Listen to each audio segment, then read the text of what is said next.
जीवन में शिक्षा भी और संतुलन भी आवश्यक है। ध्यान रख लीजिए कि हमारे पवित्र ग्रंथों में ये कहा है, विद्या अमृतम उष्णुते। विद्या से ही अमृत की प्राप्ति होती है। जो सिखाई जाए वो शिक्षा, और जो जनाई जाए वो विद्या। जिसका अनुभव करा दिया जाए। अक्षर सिखाए जाते हैं, अकार उकार मकार शब्द हम ओंकार में बोलते हैं, तो एक एक अक्षर को सिखाया जाता है। ए फॉर एप्पल जैसे बोलकर सिखाते हैं, तो आप समझ लीजिए कि वो सिखाने वाली बात हुई। लेकिन जब तैरना सिखाया जाता है तो उसमें एक थ्योरी होती है और एक प्रैक्टिकल। जिसके विषय में हम कहें कि सिखाते हुए जो जनाया जाए, सिखाते सिखाते जिसका अनुभव करा दिया जाए, वो फिर विद्या है। इसलिए जब कोई भी आदमी आप देखते हैं कि पानी में छलांग लगाए तो जानता ना हो तैरना तो डूब जाएगा। पानी डुबोने का ही काम करता है। लेकिन जब जना दी जाए विद्या, तो परिणाम यह होता है कि वह पानी के अंदर जाता है, लेकिन पानी उसके अंदर नहीं जाता फिर। क्योंकि डूबता आदमी तभी है जब उसके खुद के अंदर पानी जाने लग जाए। और फिर वह पानी के ऊपर भी तैरता है। पानी पर कोई भी चीज गिरे तो पानी उसको तैरने नहीं देता, भीतर लेकर जाता है, ठोस चीज हो तो पानी के ऊपर तैरना या पानी में रहकर पानी के ऊपर रहना, ये तब संभव होता है जब किसी को सिखाने के साथ जना दिया जाए, उसको अनुभव करा दिया जाए कि ये होता है तैरना। तो पानी के ऊपर आया, वो तैर रहा पानी के ऊपर। अब उसका मन करता है कि पानी के अंदर ही अंदर तैरूं, तो पानी के अंदर भी तैरता है।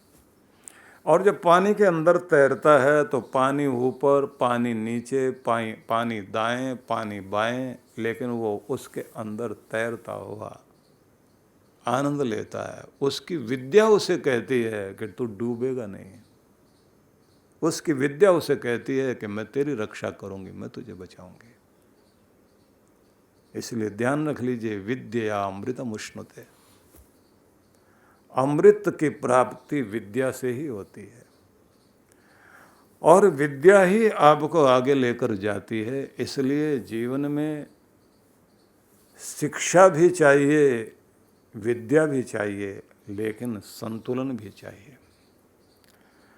इन दिनों हम लोग छत्तीसगढ़ के रायपुर से लेकर और छत्तीसगढ़ के अनेक अनेक मंडलों के माध्यम से ये 8 दिनों के सत्संग में शामिल हो रहे हैं, और जिसकी आज शुरुआत होने लगी है। और आनंद की बात यह है कि सभी मंडलों का लक्ष्य एक ही है। जो पीछे आप चित्र देख रहे हैं, ब्रह्मलोक आश्रम में भगवान कैलाश का, एक कैलाशपति का कैलाश शिखर बनेगा, और ये बिल्कुल वही रूप लेकर जैसा कैलाश पर्वत है। और मजे की बात यह है कि वहाँ पर 21 भक्त जाकर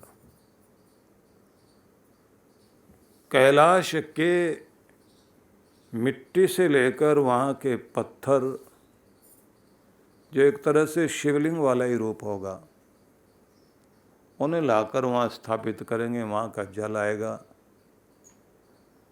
और एक ऐसा वातावरण बनेगा क्योंकि बोल कर रहेंगे कि भगवान आप तो सब जगह हो, लेकिन अपने इस प्रकट रूप को आप रायपुर के इस ब्रह्मलोक आश्रम में यहाँ आप अपना प्राकट्य कीजिए, यहाँ भी आपकी अनुभूति और प्रतीति हो। तो इसलिए इन लोगों ने सत्संग भी ऐसे किया कि ये किसी एक व्यक्ति का नहीं है, ये सबके लिए बन रहे, क्योंकि शिव तो सबके हैं। तो सबका हाथ लगे तो सभी प्रेमी जन इकट्ठे होकर सत्संग के लिए भी यजमान बन गए। जैसे आज भिलाई और दुर्ग में वहाँ के प्यारे भक्तों ने शुरुआत की।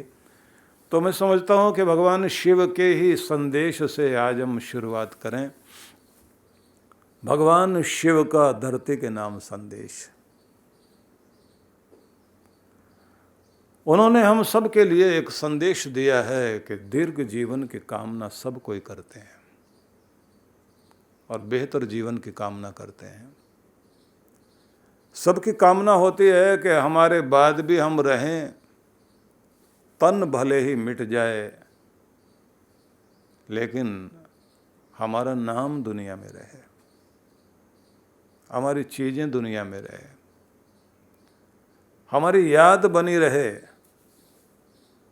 और उस याद को वंदन अभिनंदन करते रहें लोग, दिलों में महकती रहे हमारी यादें।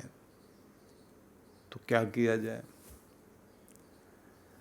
नश्वर देह है और नश्वर पदार्थ जो हमारे पास, ना तो देह ज़्यादा समय तक टिकेगी, और मज़े की बात तो ये है कि देह में भी परिवर्तन लगातार होते हैं। कृष्ण भगवान ने तो अपने संदेश जो धरती के लिए दिए उसमें तो सबसे पहले यही बताया कि तुम्हारी देह में लगातार परिवर्तन होंगे, बालक रूप में आओगे, बच्चे के रूप में, किशोर अवस्था में जाओगे, यौवन में जाओगे, बुढ़ापे में जाओगे, और फिर शरीर छूटेगा भी से।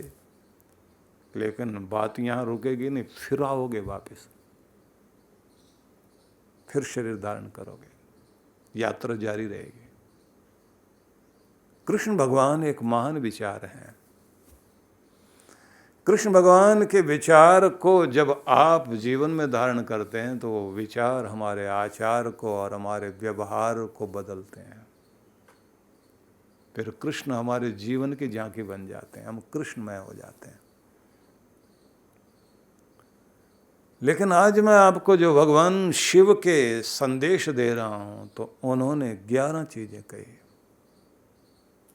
अहिंसा सत्य वचनम अक्रोध क्षांति आर्जवम गुरुणाम नित्य शुश्रूषा वृद्धा नाम अपि पूजनम शौचाद कार्य संत्याग सदा पथ्यस्य भोजनम एवं आदि गुण वृत्तम दीर्घ जीवित नाम। दीर्घ जीवन की कामना जो करते हैं तो जीने का ढंग बदलो, जीवन जीने की शैली बदलो, लाइफ स्टाइल। क्या कुछ भी विरोध वाली चीज तुम्हारे सामने आती है तो तुम्हारे अंदर हिंसक वृत्ति का जन्म होता है। विरोध करना, कड़वा बोलना, धक्का देना, जो भी चीज़ तुम्हारी तरफ दुख पहुंचाने के लिए आ रही है, तुम उसे हटाने की चेष्टा तो करते ही हो, साथ में जो है हिंसक हो जाते हो, क्रूर बन जाते हो। जिंदगी क्रूरता से नहीं चलती। प्यार चाहते हो तो दूसरे भी प्यार चाहते हैं। इस धरती पर रहने वाला प्रत्येक जीव अपने जीवन की रक्षा करना चाहता है। छोटी सी चींटी भी बचकर भागना चाहती है। अगर फिर भी आप दबाएं तो फिर वो अपनी छोटी सी चिमटी से आपको चिकोटी काटती है, जिसका मतलब ये है कि तुम बहुत भारी बलशाली हो भाई, मैं छोटा सा जीव तुम्हारे नीचे दबा हुआ हूँ, जीने का अधिकार मेरा भी है, तुम भी जियो, हमें भी जीने दो। महावीर स्वामी ने यही तो संदेश दिया था इस धरती के नाम, कि जियो और जीने दो। एक ही वाक्य तुम्हारे जीवन में लगातार चले, तुम भी जियो और तुम्हारे द्वारा दूसरों को भी जीवन की हानि ना होनी चाहिए। तो इसलिए भगवान शिव ने पहला संदेश ये दिया कि पहला सूत्र ये है, अहिंसक बनो, हिंसक नहीं। जीवन का सम्मान करना सीखो। हम सभी लोगों की एक आदत है, हम सारी दुनिया को सुधारने की कोशिश करते हैं, सुधरने की कोशिश नहीं करते। सब सुधारने में लगे हुए, सुधरना कोई नहीं चाहता। मतलब हम खुद पर काम नहीं करेंगे, दूसरों पर करेंगे। खुद समझेंगे नहीं, दूसरों को समझाएंगे। खुद झुकेंगे नहीं और दूसरों को झुकने पर मजबूर करेंगे। किसी के साथ तालमेल मिलाना नहीं चाहते, लेकिन ये जरूर चाहते हैं हर कोई हमसे तालमेल मिलाए। हम किसी के सुनने को तैयार नहीं, लेकिन सुनाने को जरूर तैयार बैठे हैं। किसी से मिलने को तैयार नहीं, लेकिन दूसरे को ये चाहते हैं दूसरा आए हमसे मिले। खुद आलोचना की आदत है, लेकिन आलोचना सुनना नहीं चाहते। दूसरा नहीं कोई करे हमारी आलोचना। खुद पर वश नहीं है हमारा, लेकिन दुनिया को वश में कर लेना चाहते हैं। मेरा बेटा मेरे वश में चले, मेरी बेटी मेरे वश में चले, मेरी पत्नी मेरी बात माने, मेरे आसपास सब लोग मेरी बात माने, मेरे हिसाब से चलें। मैं चलाऊं चले, मैं बैठा हूं बैठे, मैं कहूं उठो तो उठे। दुनिया का मालिक परमात्मा भी सबको स्वतंत्रता देता है और किसी की स्वतंत्रता में बाधक नहीं बनता। लेकिन हम लोगों का प्यार भी बड़ा विचित्र है। जिन पंछियों को प्यार करते हैं उन्हें भी कैद कर लेना चाहते हैं। हमारा प्यार कैद करना जानता है, बांध लेना जानता है, क्योंकि हमारी आदत है तिजोरी में बंद करके रखो अपने धन को, सुरक्षित रहे, हमारी हर चीज हमारे ताले में रहे, हमारे काबू में रहे। कब्जा जमाने की आदत। लेकिन कोई भी जीवन जहां भी चल रहा है वो किसी दायरे में और सीमाओं में बंद कर नहीं जीना चाहता। स्वतंत्रता सब किसी को चाहिए। इसलिए आदमी जब मजबूरियों में जीता है तो क्या चाहता है? उसकी कोशिश होती है कि मेरी मजबूरियां खत्म हो जाएं। मजबूरियां बेड़ियां हैं, जंजीरें हैं, मुझे बांधे हुए हैं। भगवान मुझे मुक्त करो। किसी देश के लोग स्वतंत्रता के लिए तत्पर होते हैं कि गुलामी की जंजीरें टूटें। लोग अपने खुद के जीवन में भी कहते हैं कि बहुत सारी चीज़ों से हमें आज़ादी चाहिए। क्या आज़ादी? बोलने की आज़ादी, काम करने की आज़ादी, ये सब चीज़ें करने के साथ में फिर ये भी कहते हैं हमें तो रोग से भी आज़ादी चाहिए। शरीर में रोग पड़ा हुआ हमें बांधे रखता है। टांग में रोग हो गया तो टांग का रोग आपको लंगड़ा कर देता है, चलने नहीं देगा।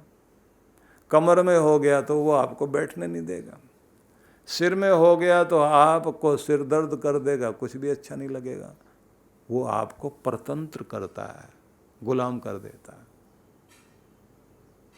बांधता है आपको। आर्थिक अभाव हो जाए जिंदगी में तो आप बार बार एक ही तो चीज कहते हैं, भगवान करे हमें आर्थिक स्वतंत्रता मिल जाए, आज़ादी मिल जाए, आर्थिक आत्मनिर्भरता हो जाए, पूर्ण तरह से मुक्त हो जाएं, स्वतंत्र हो जाएं आर्थिक रूप से। इस तरह से मुक्त हो जाएं, ऐसे स्वतंत्र हो जाएं, जो चाहें कर लें, जो चाहें खरीद लें। कहीं हमारा धन हमारे लिए बाधक ना बने कि मैं हूं तेरे साथ, इतना तो हो हमारे पास। इसलिए आदमी अपने आप को मुक्त करने के लिए, बंधनों से मुक्त करने के लिए रात दिन कोशिश कर रहा है। फिर आदमी ये चाहता है कि मेरे बच्चे भी मेरा साथ दें, क्योंकि बुढ़ापे में फिर बुढ़ापा मुझे बांधेगा, रोग बांधेंगे, आर्थिक स्थिति कमजोर ना हो जाए, आर्थिक परतंत्रता ना हो जाए, आर्थिक गुलामी ना हो जाए। आर्थिक गुलामी छोटी मोटी नहीं है, सारी दुनिया उसी गुलामी के साथ में काम कर रही है। मुक्त होना सब चाहते हैं, लेकिन कमाल की बात यह है दूसरों को मुक्त करने को हम तैयार नहीं है। इसलिए सब कोई एक दूसरे से बंधे हुए हैं। और बंधना ठीक है कि उतना बंधना ठीक है, तुम मुझसे बंधो मैं तुमसे बंधो।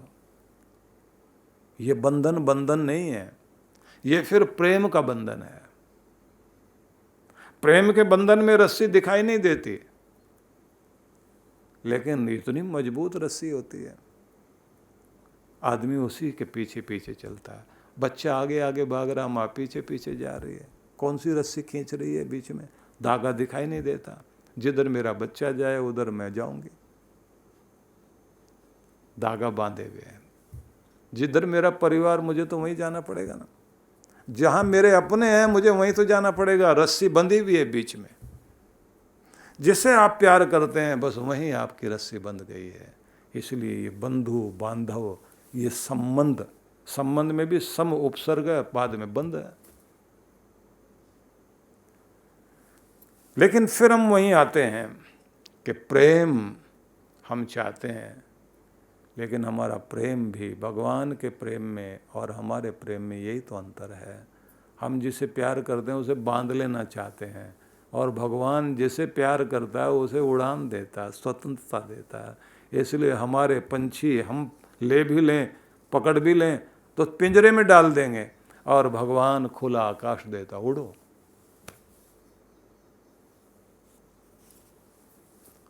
और लोग बोलते ना, असी उड़दे हाँ भरोसे तेरे,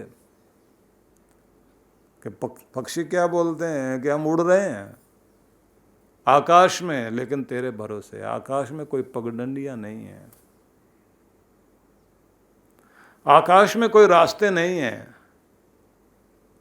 कहाँ मेरा घोंसला, किधर मुझे जाना है, कहाँ मेरा घर। हजारों किलोमीटर की यात्रा करने के लिए चले जाते हैं ये विदेशी प्रवासी पक्षी, आते हैं हमारे देश में भी आते हैं, दूसरे देशों में भी जाते हैं, 2-2 हजार किलोमीटर से चल के आते हैं। कमाल की बात तो ये है, रास्ता नहीं भूलते, किसी के भरोसे पर चल रहे हैं और तरंगे काम कर रही हैं।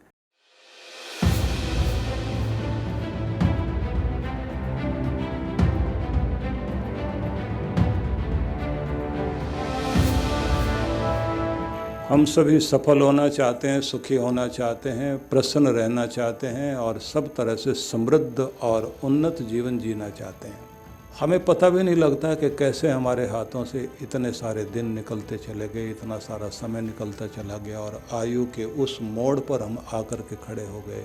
2022 के 365 दिनों में हम कैसे अपने जीवन को अधिक आनंदित और सफल जी सकते हैं, उसी के लिए यह एक जीवन निर्माण साधना, जो 30-31 दिसंबर से लेकर के और 1 जनवरी तक आयोजित की गई है। 3 दिनों के लिए 1 घंटे के लिए हम लोग बैठेंगे ऑनलाइन, और हम इसमें उस साधना को और उस विधि को अपनाएंगे, उस लाइफ स्टाइल को भी साथ में जोड़ेंगे, जिससे हमारे जीवन में ज़्यादा कुछ परिवर्तन आ सके और स्वाभाविक रूप से आ सके, सहज रूप में आ सके। तो इसके लिए आप सबको आमंत्रित किया जा रहा है, और नववर्ष महोत्सव का एक सुंदर अवसर हम सबको प्राप्त हो रहा है 1 जनवरी को 2022 को, जिसमें आप सबको आमंत्रण दिया जा रहा है। सभी एक मंगल यात्रा में शामिल होंगे, मंत्र पाठ करते हुए, गाते बजाते हुए, और साथ साथ में उस दिन आप सबको यज्ञ करने का अवसर तो मिलेगा ही मिलेगा। एक नई अफर्मेशन के साथ, संकल्प के साथ में अपने दिन की हम लोग शुरुआत करेंगे, और उसी नववर्ष के उजाले में हम लोग अपने आने वाले समय का सपना भी देखेंगे। इस महोत्सव के लिए मैं आप सबको आमंत्रित करता हूँ।